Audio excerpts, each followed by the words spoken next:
There was a time back in 2012 when people genuinely thought that Watch Dogs could compete with Grand Theft Auto, which sounds pretty insane now considering that Watch Dogs as a series is basically on life support, while GTA Online is pulling huge numbers still. Back when it was revealed at E3 2012, Watch Dogs looked like a true next-gen game. A super detailed version of Chicago, insane visuals, and a core idea that honestly felt ahead of its time. You could hack everything: traffic lights, barriers, security systems, even entire environments to your advantage. Whether you were escaping the police or sneaking through enemies, the possibilities felt endless. The hype for this game kept on building, but when it finally released, it failed to live up to the expectations that Ubisoft had set with its marketing. Now, to be fair, the game wasn't bad by any means. It sold over 10 million copies and sits around an 80 on Metacritic, which is solid, but it was hard not to focus on its shortcomings, especially when you compare the final product to the E3 trailer. If you saw the early previews, the difference was obvious. Ubisoft had been, let's just say, less honest about how the game would look on release. Or at least, that's what it seemed like at the time. Not long after launch, modders had found something interesting. Hidden in the game files were settings that could re-enable some of those E3 visuals Ubisoft had turned off before release. This is one of the first times Ubisoft had been less than honest about what their final product would look like, and it certainly wouldn't be the last. But graphics are only a small cherry on top of what makes a game truly great. And while I wouldn't exactly call Watch Dogs a masterpiece, it's definitely a pretty solid game. You play as Aiden Pierce, a black hat hacker turned vengeful vigilante. I'll tell your name.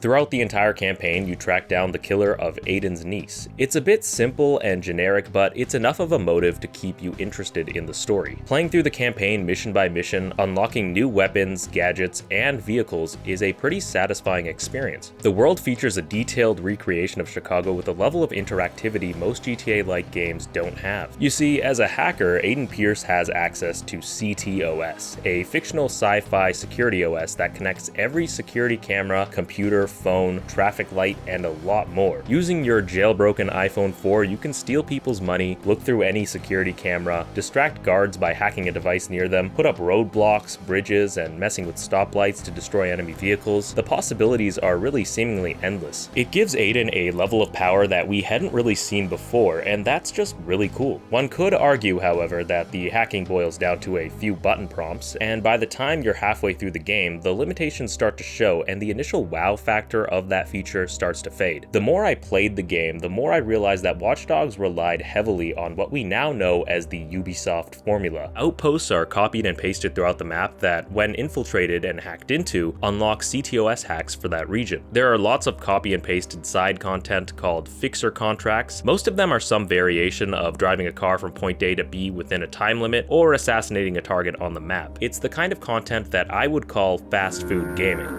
It's not bad by any means. In fact, it's good enough to play a few times, but it's clearly low-effort content and exists only to pad the content of the game, artificially increasing the playtime and making the game seem like a better value. Like fast food, the side content is quick, easy, and just good enough to keep you coming back, but nothing you actually remember. The same goes for a lot of the online aspects of the game, which is unfortunate. As you play through the open world, you can be invaded by other players who will hack you. You have to find them before they complete the hack, or vice versa if you're the one hacking them. While it's pretty fun to play what is essentially hide and seek, it doesn't feel rewarding enough to want to do it. Eventually, getting invaded just becomes a minor annoyance as it breaks the natural flow of gameplay, forcing you to stop whatever you're doing to find the hacker. Disregarding the mediocre side content, the main story is actually quite well done. There's fully animated and acted cutscenes with a good amount of twists and turns to keep me interested. Interesting missions that have Aiden piecing together the mystery of who killed his niece, and a ton of enemies for Aiden to fight, which brings me to the combat of the game. As I said before, you can use your hacking ability to cause explosions that eliminate or distract enemies. Aside from that though, the game is a pretty standard cover shooter. Guns feel pretty great with a decent amount of recoil you have to deal with. Enemy variety is a bit lacking, however. There are only normal enemies or heavies that, as the name implies, take more hits to eliminate. I also found the guns to lack a lot of impact, especially when compared to GTA 4 with its incredible responsive ragdoll system. Enemies in Watch Dogs just flop over limp when they die. All in all though, despite the initial disappointment regarding the game's visuals, Watch Dogs is a pretty great game brimming with more potential than most new IPs get. So,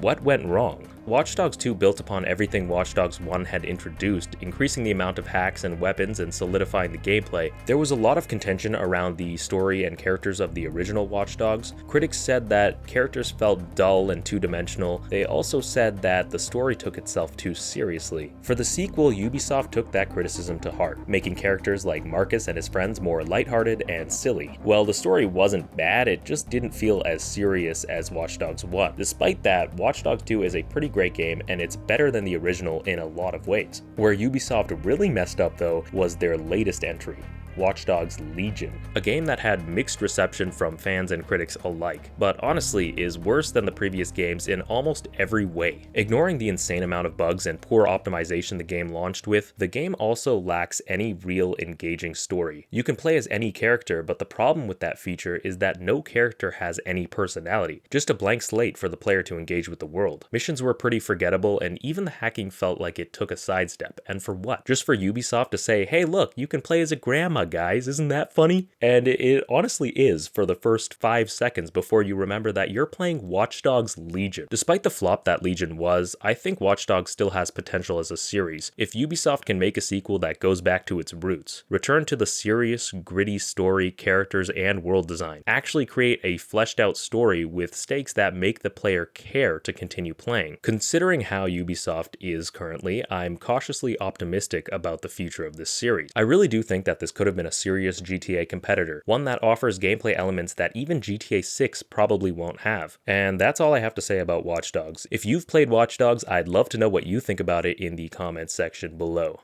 See ya.